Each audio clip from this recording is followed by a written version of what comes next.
Good morning, teachers. Thank you so much for being here. If you can please go ahead and join the Pear Deck link.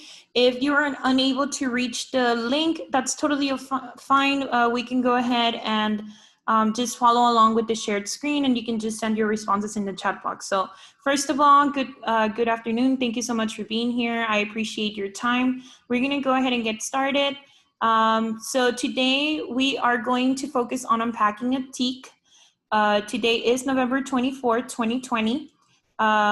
If I can please have Ms. Gonzalez, can you go ahead and read the agenda? So go ahead and start with icebreaker.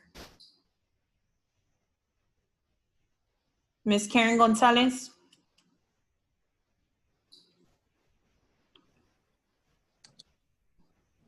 Hi. Go ahead and read the meeting agenda, ma'am. Icebreaker. Updates and celebrations. Review 2016 and 2019 star performance. Identify area of growth. Unpack TEKS. And questions and answers. Okay, awesome. Thank you so much, Ms. Gonzalez. I appreciate that. So yes, today, as mentioned, we are going to go ahead and get started with an icebreaker. Then we will move on into any updates and celebrations. Then we will review our 2016 through 2019 star performance. We're gonna move on into identifying an area of growth, unpack a TEK, and then in the end, we will have some time for questions and answers. So let's go ahead and begin with the icebreaker. So if you move on to the next slide, our icebreaker is, if you woke up as an animal, what animal would you choose to be and why? So I'm gonna go ahead and put 2 minutes on the timer. And as soon as the timer's over, we can go ahead and share. So go ahead and take this time to think about this question and either send it in the chat box or you can share when the timer's over. So 2 minutes and counting. Thank you so much.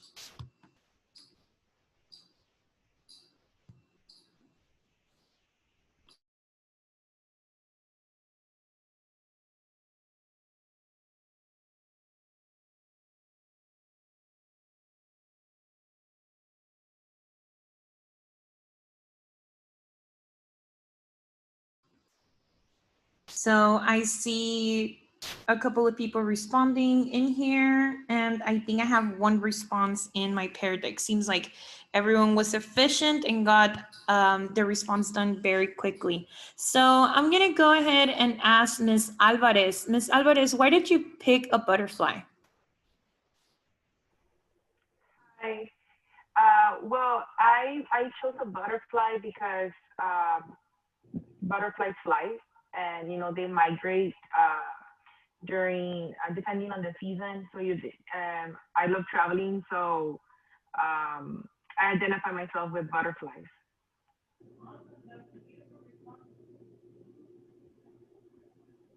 I think you're in mute, ma'am. Sorry, I was talking with my microphone on mute. So thank you so much for that response. That was a super awesome response. And I actually relate to your response. If I were to pick an animal, I would most likely be a bird for a similar reason, because they get to travel without, they're free. They don't have to worry about anything. They get to go wherever they want with their own wings. And I would like to have that kind of freedom in my life. So that's a super awesome response. Thank you, Ms. Lina. So I saw some super awesome responses in the chat box as well. I saw someone respond that they would wake up, they would most likely be a dog because they are a ray of sunshine. Yes, of course, we love puppies. Thank you for sharing. And I saw that Ms. Gonzalez said that she would be a tiger. So those are some super awesome responses. Thank you so much. We're gonna go ahead and move on with our presentation. So just some quick latest updates and celebrations. I know that some of these items might not apply to all of us, but I think it's important for all our teachers to be informed on what's going on in our campus. So our first update is that the 7th grade schedule has changed a bit. Now the ELA and math teachers have gotten together and they figured out that it's best, it works best for them to have two separate classes with their high performing students and their low performing students. So we went ahead and made the changes. We worked together as a team, and we were able to figure out a way where they can both teach twice a day instead of once, and they have their groups broken down into half. So they get to work with half of the students in each class. So that was a super awesome suggestion that was made by the 7th grade team, and it's totally working for them. So just in case you do look at their schedule and it looks a little bit different, just know that that's why the changes are there. And then another shout out to the 10th grade team, which Miss Gonzalez is actually part of. So thank you so much for working super hard, 10th grade team. You have been able to meet 100% attendance for 2 consecutive weeks. That's very, very hard now that we're doing online school. So seeing that y'all are putting in the work and that y'all are working hard really gets me excited. And hopefully at the end of this presentation, Ms. Gonzalez can share some best practices for the attendance. And just our last update is that breakfast will now be served at 7:30 a.m. I know that some of us might not have students in the morning, but some parents have been requesting for breakfast to be served at an earlier time, so we went ahead and made that accommodation for them. So these are just some celebration and updates. Again, great job to the 10th grade team. And we're seeing some schedules, and just know that, you know, there might be some changes coming up. So super awesome. Thank you so much. Let's go ahead and move on to the next slide. So if I can please have, let me see who I have here. If I can please have Ms. Leslie. Leslie, can you go ahead and read the learning objective and end product? Yes, can you hear me? Yes, go ahead. The learning objective would be that we will explore the process of unpacking the TEKS, and the end product will be that teachers will know how to unpack most missed TEKS. Awesome, thank you so much. So as Ms. Leslie read, yes, our learning objective for this training today is to explore the process of unpacking a TEK. So I know that we have a couple of new teachers in our ELA department, and I think that it's super essential for all of us to understand how TEKS, the essential role that TEKS play in our student performance and in our school performance. So I went ahead and designed this this training to be able to break down that TEK. We're going to specifically look at the data for the past 3 years and where are some areas of growth. And specifically, I am going to target the 7th grade reading performance. And just, I know that Ms. Gonzalez is a first-year teacher, and that she still hasn't had a lot of exposure to TEKS. She hasn't had a lot of exposure to, you know, how her students have done in the past. So I think that this is a best practice. So Ms. Gonzalez, please don't feel any kind of, don't feel on the spot. I know that it's going to pertain a lot to you, but this is mostly so we can have an example and we can understand, okay, where are the areas that our students need to continue growing in, and what are some best practices that we can implement with our new 7th graders that could possibly help close those gaps. So yes, by the end of this presentation, you should be able to know how to unpack a TEK. And I specifically focused on the most missed TEKs because I want all of us, even though we're experienced teachers, right, to go back and look at, okay, according to the last 3 years, where have my kids been missing the most, right? Like what's the TEKs that they've been missing the most, and how am I gonna go back, unpack it and implement it and spiral it into my curriculum? So that's our main goal. So let's go ahead and move on. So we're gonna begin by looking at the performance of our overall campus, right? So this is for all grades 6 through 12. This is showing how reading, math, writing, science, and social studies perform. I also went ahead and added some extra categories for our subgroups. However, we are focusing on the reading section, and we are focusing on how our campus, if our campus reach our 90% approaches, 60% meets, and 30% masters. So as we can see in the 2016-2017 campus start performance, our department did very well. Our ELA department did very well. We were able to meet our approaches percentage. We were able to meet our masters and actually exceed it with a 67. but we fell a bit short in our master score. So we missed that by 3%. However, I think that overall we did an excellent job. I know that we were going through a lot of changes during that school year. So for us to be able to meet the majority of our district goals is a super awesome thing. So thank you so much for your hard work for those of you that were teaching during that academic year. Then we have the 2017-2018 Campus Start performance. So in this one, we can see that we also reached our 90% approaches goal. Once again, surpassed our needs goal with 67, but fell short in our master score. So we kind of stayed the same, which is not bad, right? Because we still were able to meet 2 of our goals, but that also doesn't show, you know, like, was there any changes implemented? Like, what needs to change in order to not only stay the same, but keep getting higher, right? And then finally, we have our 2018-2019 Campus Start performance. In this performance, you can see that we were unable to meet our approaches by 1%. We scored an 89% overall performance in reading. We were able to meet and surpass our meets score with a 67%, but failed to meet our master score, even though it did go up. We missed it by 1% for the 30% mastery. So we were extremely close. However, we can see that some of our goals were not met.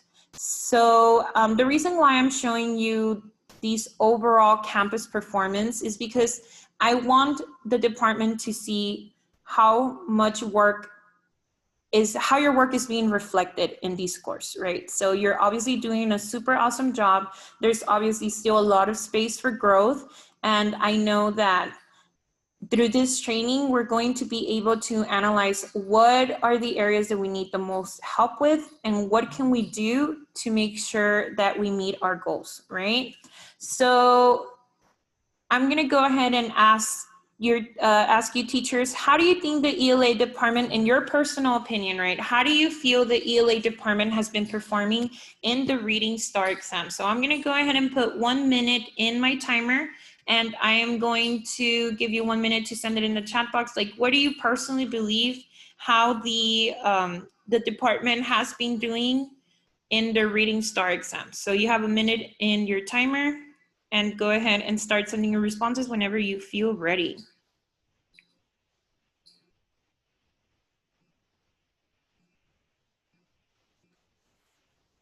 Okay, let me see if I have any responses.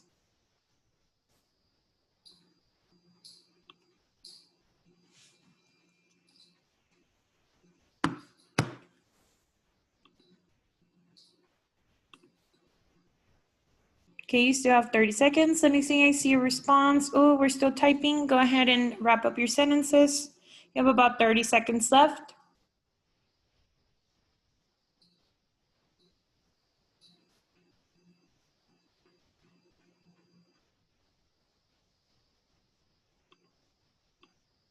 And remember, you can be honest. If you do not think the department has been doing super well, you can totally be transparent. Do not feel like you cannot share your honest opinions. Okay, right here I see a response that says, I think that even though the ELA department hasn't been scoring at the expected goal, they have been doing good overall. Yes, thank you so much for sharing that, Ms. Leslie. Yes, I totally agree with you. I think that, yes, you know, we're not perfect. We have not been able to meet all of our goals, but we are definitely in the correct route, right? We're directing ourselves, that we're definitely getting to where we want to be. And we're only off by a couple of, you know, single digits. So there are definitely gaps that can be addressed. And hopefully through this training, those gaps can be minimized. So thank you so much for sharing. We're going to go ahead and, like I mentioned earlier, we're going to take a deeper look into the 7th grade performance, only because I want Ms. Gonzalez to be able to see how the 7th grade level has been performing, and what are some areas that we have not been able to meet, and what are some specific TEKS that our students have been missing the most throughout these past 3 academic years, right? So as we can see in this chart, we have the reading, math, and writing. Of course, we're going to focus on the reading, and this is from the year 2016-2017. And remember, all this information was gathered from our Texas Academic Performance Reports that are available in the Texas Education Agency website. So this is all official data that I was able to gather and create into charts.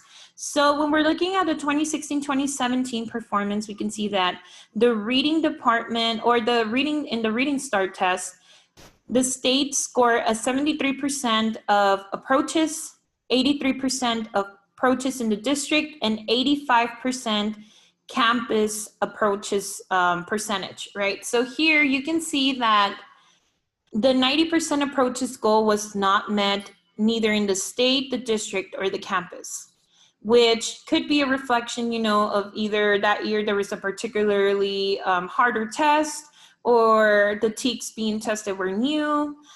There could be a lot of factors, right? And that can be reflected in both the state and the district.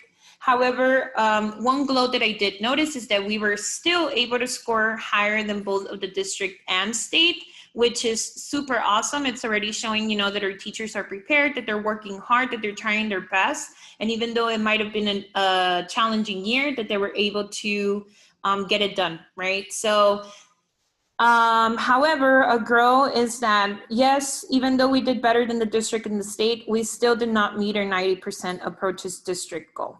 So now let's look at the 2017-2018 data. So as you can see here, the campus score actually decreased by a bit. It decreased by 7%, which is not a good sign. We also were able to see that we scored equally as the district did and higher than the state, which is super awesome. But there's still, you know, an area of concern because we decreased by 7%. Of course, during that year, we know that we had a lot of changes within our campus and our teachers. So I definitely know all the factors, right? And I don't want Ms. Gonzalez to be scared or be worried about this reflection. Of course, we understand that, you know, circumstances are different with all this online school. I know that there's going to be even more challenges than before. So just know that we're here to support you, and that I don't want you to be too worried about these scores. I just kind of want to use it to lead up to our TEK. So a glow from these scores is that we were able to score higher than the state, but a grow is that we did not meet the 90% approaches district goal, and that we decreased by 7% in comparison to the 2016-2017 academic year.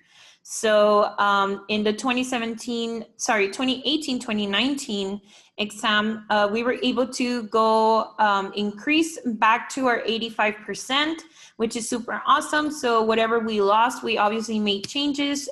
We addressed it as a campus, and we were able to flip it over and go back to a 85%. We were still shy 5% of the 90% approaches goal, but it's still some good progress, right? So again, and another glow is that we were able to score higher than the district and the state, which is super, super awesome. So we obviously see that our gaps are closing. We just need to make sure that we're focusing in the correct areas, and then we're doing what we have to do.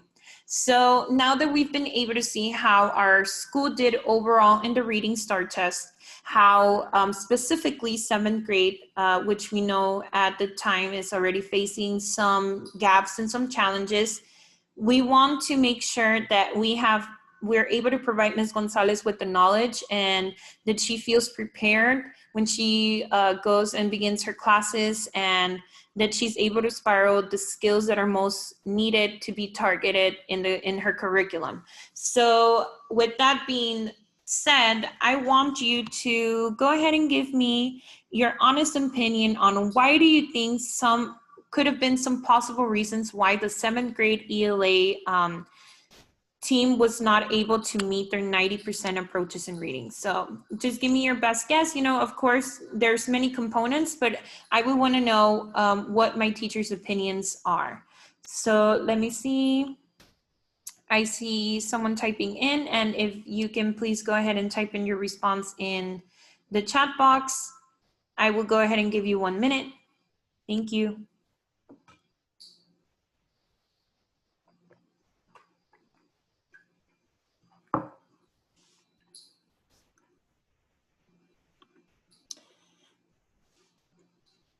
I see Ms. Leslie typing. Thank you so much, Ms. Leslie. Okay, so some of the responses that I see coming in is maybe there was not enough practice given. There wasn't a strict tutorial schedule. I see some very, very good responses. And yes, of course, right? There are many, many components that had to do with the reason why these results were reflecting this, right? Of course, if I'm being completely transparent with you, there was a lot of changes during those 3 years. There was a transitioning of 2 teachers, right? And we're with Ms. Gonzalez. So a lot of inconsistency, right, from our part as administrators. But we've been able to target that problem. That's why we were able to bring someone who's very reliable into our team, and we are prepared to get Ms. Gonzalez on track and get her ready so she can go ahead and tackle all of these gaps in our 7th grade ELA. So let's go ahead and move on to the unpacking of the TEKS, right? So I went ahead and included this slide because usually there's a couple of vocabulary that is thrown here and there, and teachers are often confused by it. So you most likely have heard of standards, the curriculum, instruction, assessment. So these standards are given by the Texas Education Agency. So that's the TEA, right? That's the agency that tells us these are the certain skills, the certain knowledge that the children need to have by the time they graduate from 7th grade and move on to 8th grade. And of course, it applies to every single grade, right? Every grade is going to have a different level of knowledge, a different type of skill that is being tested. But the super awesome thing about ELA is that we often see these skills and this knowledge be passed on from year to year. Right, so we do figurative language in 6th grade, we do it in 5th grade, we do it in 4th grade, but maybe at a 7th grade level, we're asking the kids to make more inferences about figurative language, right? So the skills are the same, they're spiral the same, but they're just either at a higher level or they're practiced in different ways. So if you're wondering what the word TEKS comes from, it comes from Texas Essential Knowledge and Skills. And these standards, like I mentioned, come from the state of Texas, and they're used as a framework to develop our curriculum. When we move on, when we're talking about curriculum, we're talking about the curriculum that is created by our district, that is created by our content leaders, and this curriculum is made with a specific scope and sequence, which means, you know, there's a specific time period where different skills and knowledge needs to be presented to the children. And you have to keep track of that schedule, right? It ensures that there's structure. It ensures that you as a teacher know where you're supposed to be at throughout the academic year. And it lets you have an opportunity to cover and develop instruction based on the standards. And then, of course, the instruction is the art of teaching, what all of us do, right? Well, me, not anymore, but you teachers, what you do, you go ahead and deliver your instruction, right? And your instruction comes from the curriculum that is put in place by the district, and that curriculum is guided by the standards presented by the TEA. So as you can see, everything's interconnected. And in the instruction is where you as an educator, you have the opportunity to plan for spiraling, for reteaches, for any specific skills that need to be targeted, like the one that we will talk about in a near future. So the art of teaching is used to help students meet standards by following the curriculum. So as I mentioned, right, you create your lessons based on the curriculum, and that curriculum has standards that are presented by the state. And then, of course, the students are tracked on their progress based on assessments. So we have different types of assessments like district, campus, classroom assessments. These are measurements that are used to ensure students are learning. These are used so we can make sure that our students are mastering the skills needed to be tested in the start to make sure that they're on the right track and they're moving forward and succeeding, right? So now that we got that vocabulary out of the way, now we can start looking at what the TEKS will look like. So I went ahead and found this chart that breaks down all of the TEKS that are tested in the reading test for 7th grade. As you can see, the TEKS are usually broken down into knowledge and skills that are for a specific genre. And then we have knowledge and skills that is embedded across all genres. And of course, at the top, you're usually given what are like the specific skills that we want the kids to know. In this case, when you see figure 19, reading and comprehension skills, students use a flexible range of metacognitive reading skills in both assigned and independent reading to understand an author's message. Student will continue to apply earlier standards with greater depth in increasingly more complex texts as they become self-directed critical readers.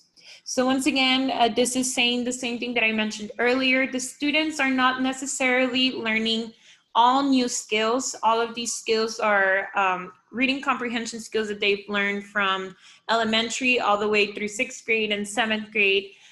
It's just as they progress, they will be able to apply those standards in a greater depth and be able to apply it to more complex text, right?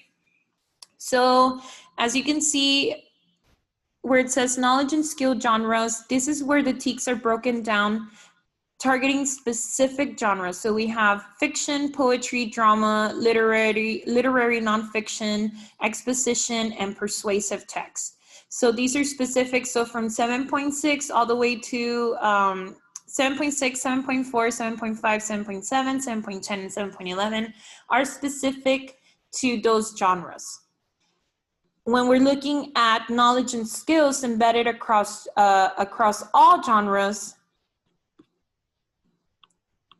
when we're looking at across all genres, these are skills that can be applied to both fiction, drama, poetry, right? These are just comprehension skills that the students will need from here on. So let's look at an example. So if we look at 7.3, reading comprehension of literary text, theme, and genre. Student analyze, make inferences, and draw conclusion about theme and genre in different cultural, historical, and contemporary contexts, and provides evidence from the text to support their understanding. So here it's telling us, right, that the student should be able to identify what the theme of the reading is and what type of genre, regardless of whether it's a historical piece or a cultural piece, that they're able to pick up on those themes. And as you can see, right, there's themes in poetry, there's themes in drama, in fiction. So these are skills that they would be able to apply to all sorts of genres. When we started looking at what is the TEK that 7th grade has been kind of having the biggest gap on, we were able to identify that as 7.8. So if I can please have Ms. Leslie. Ms. Leslie, can you go ahead and read 7.8? I hope it's not too small. If you can please come off mute and read what 7.8 is asking. 7.8, reading comprehension of literary text and sensory language. Students understand, make inferences, and draw conclusions about how an author's sensory language creates imagery in literary text and provide evidence from text to support their understanding. Awesome, thank you so much, Ms. Leslie. So yes, in this case, 7.8 is specifically targeting sensory language, right? So students need to be able to understand, make inferences, and draw conclusions about the author's sensory language in order to create imagery in the literary text and provide evidence to support their understanding. So in other words, the students are able to understand why the author is using sensory language, why the author, what kind of message or how the sensory language is adding on to the text, and if they're able to use that to explain their reasoning. So when we look at Of course, right here, I was able to break it down. So actually, let me go ahead and quickly go back. So when we're looking at the 3 specific things that our 7th graders should be able to understand is, if you look at this purple section, is understanding and analyzing across genres. They're able to understand and analyze literary text, and their understanding and analysis of informational text. So these are the 3 main categories that we're targeting in reading.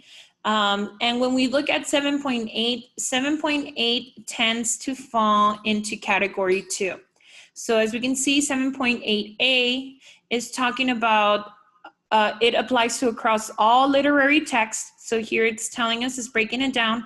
It's letting us know that students need to be able to determine the figurative meaning of phrases and analyze how an author use of language creates imagery, appeals to the senses, and suggests moods, right? So it further breaks it down to you, lets you know what category it falls into, if it's something that only applies to a specific genre, or if it applies to all the genres. And then what are some additional TEKS that will help you target 7.8, right? So I went ahead and wrote this down for us and kind of highlighted it in different colors for us to be able to even further break down what 7.8 is asking. So if I can please have Ms. Alvarez, can you go ahead and come off mute and read what the slide is saying? Yes, of course. 7.8, reading, comprehension of literary text, sensory language. Students understand, make inferences, and draw conclusions about how an author's sensory language creates imagery in literary text, and provide evidence from text to support their understanding. Beautiful. Thank you, Ms. Alvarez. So yes, 7.8, I went ahead and highlighted in green. What are the what is like the specific skill or knowledge that is being targeted? So comprehension of literary text and sensory language. So they're specifically telling us we're going to ask them about sensory language. So I then highlighted in yellow, what are the verbs, the actions that the student must do, or the things that the student must know or be able to do in order to master this TEKS. So here the student should be able to understand, make inferences, and draw conclusions. About what? So I went ahead and highlighted in blue, what are the specific knowledge or skills that they need to be able to understand, make inferences, and draw conclusions from. So they're talking about the author's sensory languages, and how it creates imagery. So they need to be able to know what sensory language is, what imagery is, and they need to be able to know what textual evidence is, right? So they need to be able to provide evidence from text to support their understanding. So if they don't know what sensory language is, if they don't know what imagery is, and if they don't know how textual evidence works, then they're going to struggle with this TEK, right? So I'm going to go ahead and ask you, what is some knowledge, which I just covered, what is some knowledge or skills that the student must know in order to master 7.8? So again, what is some knowledge? If I can please have Ms. Leslie. Leslie, can you come off mute and let me know what your opinion is? What do you think the kids need to know in order to master 7.8? Well, first of all, students need to have like a well understanding of what the author is explaining throughout the literary that they're reading. It also depends on the type of text that the students are reading, but since it's 7th grade, it leads more towards expository. So those little details students need to pay attention to, and they need to understand it in order to master this TEKS.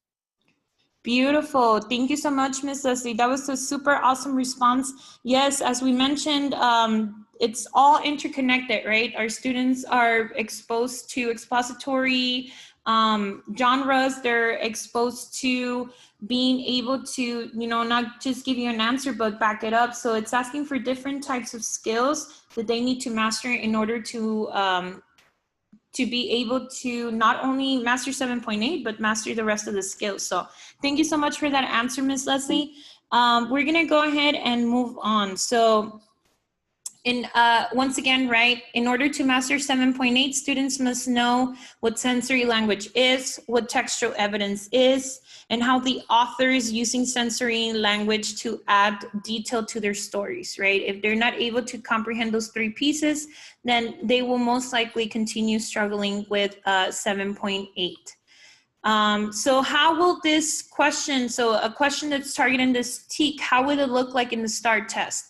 So I went ahead and added an example from the 2018 STAR release. So as you can see here, question number 3 is saying read sentence from paragraph 3, which they provided for you in the box. And then it's telling the descriptive language in the sentence, and then the student is in charge of answering the question. So let's go ahead and break down this question a little bit more, right? And this is the way that I want you to approach it with your teachers. Look at what they're asking for. So they're first already giving you a hint that it's sensory language because they're saying descriptive language, right? Another word for sensory language is descriptive language. So they're asking about descriptive language, and then they're even being nice enough to give you the sentence. So here I went ahead and highlighted any kind of sensory language that I saw. So here it says his call clamors through the countryside, crying out loud, all creatures that morning has come. So here I know that crying out to all, you know, they're making some kind of sound. The call clamors, that's, you know, again, applying to sound. So I already know that they're going to ask me about sensory language. So here as a teacher, you know, I have to make sure that I don't only teach my kids how to read the piece and comprehend it, but for them to be able to pick up on keywords that are going to give them a hint, okay, they're asking me about sensory language. So another thing that you can do is, you know, try to use examples in your homework or in your exit tickets that use the word descriptive language, so they can be familiarized with descriptive equals sensory, right? Or sensory equals descriptive, and that can make it an easier connection for them. So once again, if you want more examples, you can totally send me an email and I can send you some more your way. I can also have your curriculum manager send you a couple of more examples, and I would definitely go ahead and share those with Ms. Gonzalez. So now after we've already understood, you know, what the TEK is that a 7th grade is struggling the most with, what are some now I want you to go ahead and understand what are some best practices that I went ahead and researched what are some of the best reading comprehension practices. What are some research that other people have done that have proved that they will help close reading gaps in our students. And I was able to find this article titled Best Practices for Achieving High Rapid Reading Gains by Marie Carbo. And this is a quote that really stuck out to me. And it's talking about what are some methods that teachers can do to push for more reading comprehension, right? And then that's specifically the skill that we want to target, even though we do know that we have to have a specific focus on sensory language. We cannot get to sensory language if our kids do not understand what they're reading, right? And that's reading comprehension. So if I can please have Ms. Leslie read this quote for us.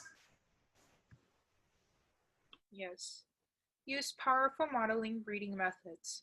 Modeling is a strategy in which a competent reader reads aloud a portion of a high interest, somewhat challenging story, while the less able reader listens and looks at the words being read. After several repetitions, the less able reader reads the passage aloud. Modeling methods like paired reading, choral reading, and listening to recorded books can help beginning and at-risk readers to improve comprehension and to read more smoothly and effortlessly.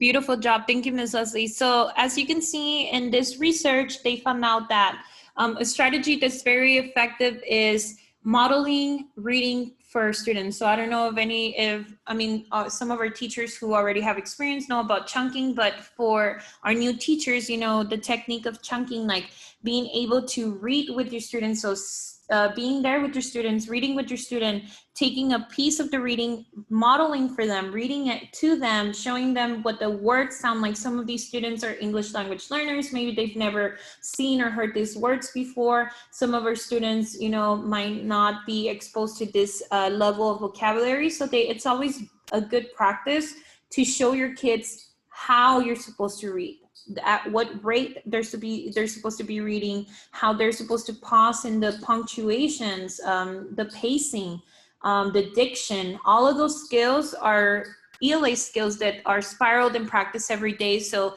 if you're able to practice, have a powerful modeling reading method, it will definitely be beneficial for your students. And this was a research that was found by Marie Carville. Another best practice that I was able to find, I found it in the article that is titled Best Practices in Promoting Reading Comprehension in Students with Learning Disabilities from 1976 to 1996. I know that this article is specifically targeting our SPED population, but if there's one good practice that I've learned is that anything that works for SPED will most likely work for our low performing students and for the rest of our students, right? It's just an extra step, an extra practice that is gonna end up being a benefit to all our students. So in this article, they were talking about, you know, what are some specific practices that have been helping the SPED population. And one of them that they were talking about was the practice of imagery.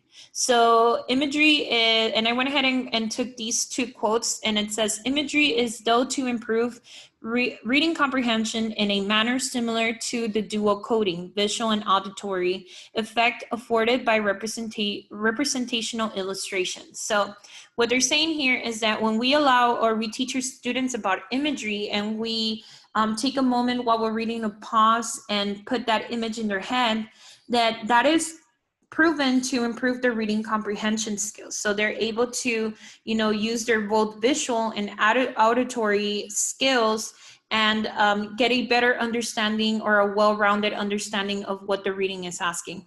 And then a second quote that I saw was, during imagery training, students were typically taught to pause during readings and make pictures in their minds about the reading materials. So once again, this is a good technique that we could use with the rest of our students. We can tell them, okay, we're chunking. We're not only just practicing, you know, how to read the skill, but on top of that, we're also pausing to let them create that image in their head, and it will help them get a better understanding of what's happening in the text. So these are two practices that I would like for all of you teachers to go ahead and start spiraling into your curriculum, and hopefully we can see an improvement on our reading comprehension skills. So it seems like we have come to the end of our presentation. I'm going to go ahead and stop sharing my screen so I can see if there's any questions for me in the chat box. So do we have any questions, teachers? Let me go ahead and open up my call.